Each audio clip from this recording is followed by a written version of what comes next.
It's time to talk New Year's resolution. And where do you think they came up with this, right? Let's come up with all the resolutions we have for 2026. And let's get back on track because we lost track. And then when January 1st comes, bingo, we're ready to go. Thanks for having me on again, Neil. Yeah, it's I guess it's the whole new year, new start type of mentality, I guess. And I don't necessarily make New Year's resolutions, but I'm always trying to set goals. And this past year, I set personal goals. Some of them I achieved, some of them I didn't. And I'm going to have new goals going into 26 that I want to achieve personally as well as for Vet SOS. So you can call them New Year's resolutions if you want. But I mean, to me, it's all about goal setting and trying to reach those goals as you continue to move towards, ultimately what your vision is. Exactly. And what that vision is an exciting thing. It's like, where are we going next? And where can we go? So, what goals have you set for yourself already? Do you have goals personally right now for Well, 2026? yeah, I want to continue to grow in my faith. That was becoming more spiritual was a big goal for 25, and now I want to continue to grow in that in 26. Weight loss, I lost about 30 pounds in 25, so still a lot more to go in 26. So that's still a goal. So the physical health as well as the spiritual health, those are two big ones for me.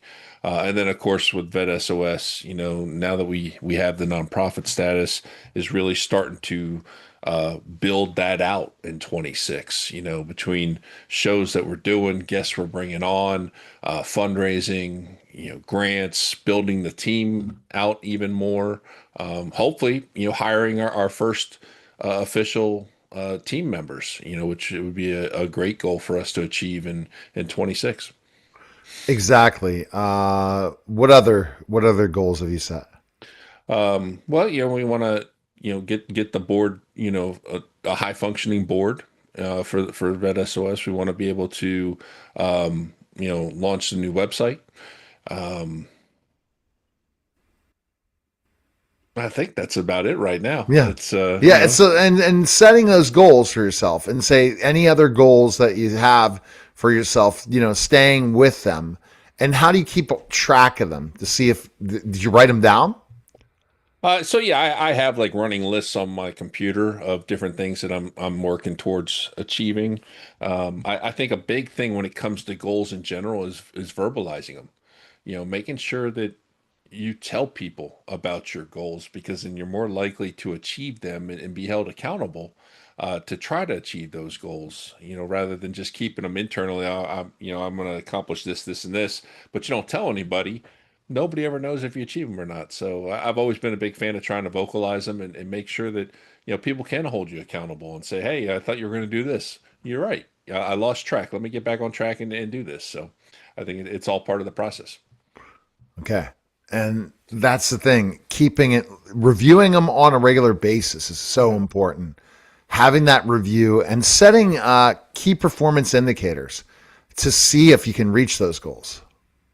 Oh yeah, absolutely. I think that's important, and especially as a nonprofit, there's going to be a handful of KPIs that we look at that we're trying to use to measure where we're at and what we're doing, and I think along with the personnel on the team plus the board, you know being able to continuously look at those and say, what, are we on track? Are we doing what we say we're doing? Are we accomplishing what we're saying we're going to try to accomplish? And are we having the income that we want to have? And so as long as you continue to strive through that and continue to work on those, I don't think you ever lose sight of the vision.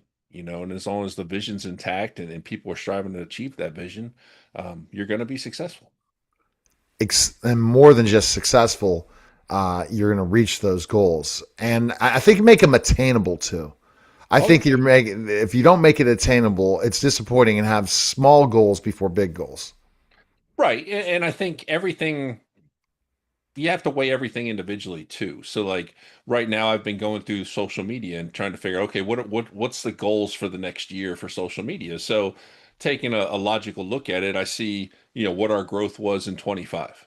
So if we stayed on the same projection, this would be our growth in 26. How much do we want to try to exceed that by? Are they going to be lofty? In some cases, yes. To try to achieve, a bigger impact on a certain platform, or gain more subscribers or followers on a certain platform. So some of them are going to be a little bit more lofty than others as we try to grow a specific platform.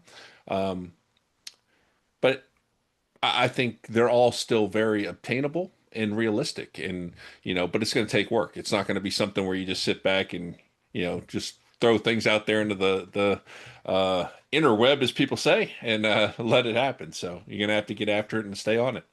Fundraisers, Oh yeah. big in 2026.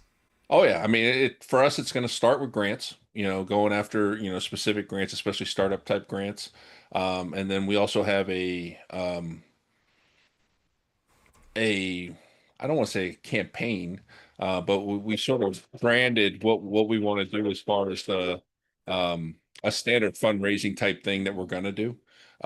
So once the board blesses off on that, we'll officially launch that, and that'll be something that people can access directly through the website, and it'll be along the same lines as like Tunnels to Towers, giving $11 a month, that type of thing, having that standard gift coming in, and then eventually we start looking at maybe doing a official fundraiser like a golf tournament or something like that. Because one, golf tournaments are a lot of fun. I've enjoyed running a couple of them, but they also can be great fundraisers, and especially if you get good donors to participate in it. So Definitely. So where do you think you do your golf tournament? most likely in the area that I live, which is Florida. There's always golf tournaments going on here. There's several veteran organizations that do golf tournaments here. Um, and I'm sure you can hear all the barking. The dogs are barking at a squirrel out No, back. we can't. You We can't. can't hear that. See, That's amazing. that's the funny part. But I went and made some changes to my Zoom uh, professional one, and it seems like it can pick certain things up. So I did hear that one, but it just depends if you're talking or not talking. So you Yeah. just got to keep talking. All right, go to vetsospodcast.com. There, And there's I your just dog. heard a dog in the background, but that's cool. And Happy New Year, Shawn, and we will talk in 2026.